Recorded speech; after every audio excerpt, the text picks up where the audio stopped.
বাড়িতে এই ডিপি ওয়ার্কসের কাজে যেতে ওই বাড়ির বড় ছেলে হঠাৎ বেরিয়ে এলো, বলে আপনারা যে অত দীক্ষা করছেন, আপনারা জানেন আগামী 22শে জানুয়ারি অযোধ্যায় রাম মন্দির প্রতিষ্ঠা হতে চলেছে।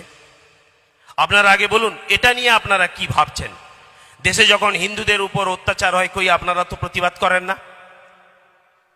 ঠাকুর কি বলেছেন? ঠাকুর রাম মন্দির প্রতিষ্ঠা নিয়ে বলেননি। ঠাকুর বলেছেন আমাদের দেশের গভর্নমেন্ট কিরকম হওয়া উচিত। অসাধারণ উদাহরণ দিয়েছেন। বলে জানিস আমার পছন্দ হচ্ছে রাম রাজ্য হবে।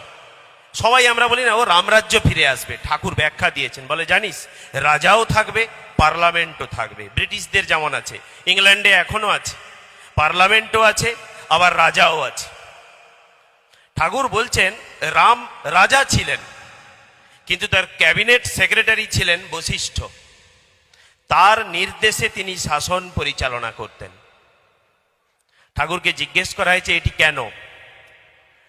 না, যে মানুষ লোক কল্যাণ করতে চায়, যে মানুষের সেবা করতে চায়, তার জীবনে যদি ইষ্ট না থাকে সে কখনোই কোনো শুভ কাজ করতে পারে না। ঠাকুরকে জিজ্ঞেস করেছে, ঠাকুর একটু বুঝিয়ে বলুন। বলে যে ইষ্ট গ্রহণ করেনি সে যখন শুভ কাজ করতে যায় সে প্রবৃত্তির কবলে পড়ে যায়। দেখা গেছে তার শুভ করতে চাওয়ার পেছনে, এটি আপনারা ভুরি ভুরি উদাহরণ পাবেন, দেখা গেছে তার শুভ করতে চাওয়ার পেছনে হয় অর্থের লোভ আছে, নয় যশের লোভ আছে, নয় মান প্রতিপত্তি, এমনকি ঠাকুর শেষে বলেছেন মেয়ে ছেলের প্রতিও লোভ থাকতে পারে। ঠাকুর বলছেন যে ভেজালকে ঠেকাতে গেলে ইষ্ট গ্রহণ প্রয়োজন। ইষ্ট মানে সদ্গুরু।